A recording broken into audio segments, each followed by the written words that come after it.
Almost 1,000 kilometres from Darwin, the justice system comes to town every 2 months.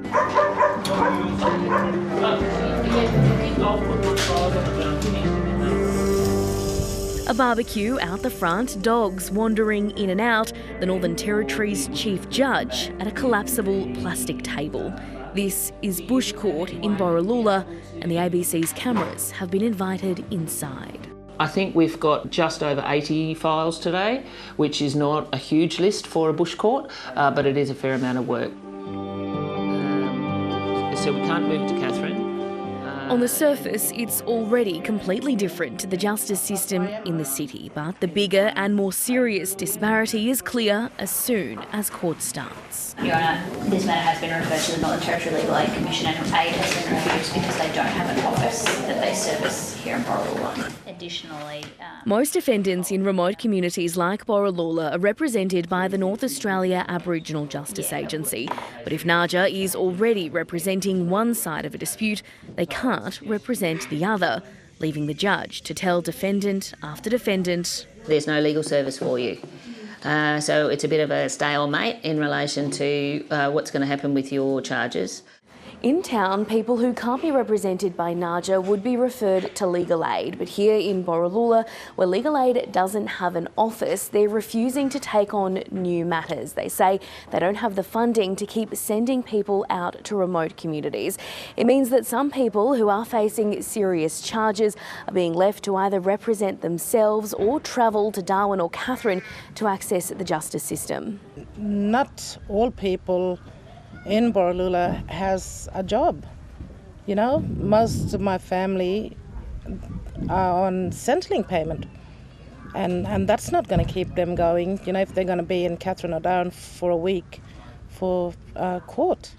The Northern Territory's Attorney General told the ABC after his own visit to Bush Court he's requested urgent funding for legal aid to resume Bush Court services.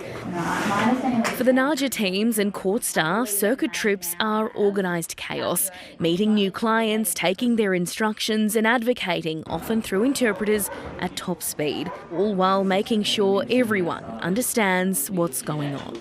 A lot of people here have really strong connections to culture, and so they may have a legal understanding of a system that's quite different to the Western system that's coming out here. For lawyer Bryce Wilson, being Aboriginal himself is an important part of how he represents his clients. You just get things really easily. You don't have to sit there and explain, you know, what a cousin brother is or how the kinship system works. You have that idea already. If I can't in a professional sense, remove them or distance them from the criminal law system, then what I can really do is hold their hand through the process.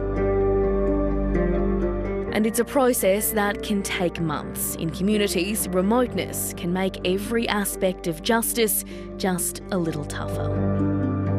It is distressing to the court that we cannot, and it seems to encapsulate so many of the difficulties about providing justice services in the Northern Territory. The hands of lawyers and judges at Bush Court at times tied by distance and a lack of services. Here in Borroloola, there's no men's behaviour change program, which would be really useful to deal with the high levels of domestic violence. In some communities, there's no alcohol and drug counselling, and that's also a really useful tool. Can we set up one of our hard-working fly-in, fly-out teams doing what they can to ensure justice is done in the bush as it is in the city. We need well-resourced interpreter services. We need well-resourced prosecution services so that they've got enough time to deal with all of the matters that happen in a busy bush court.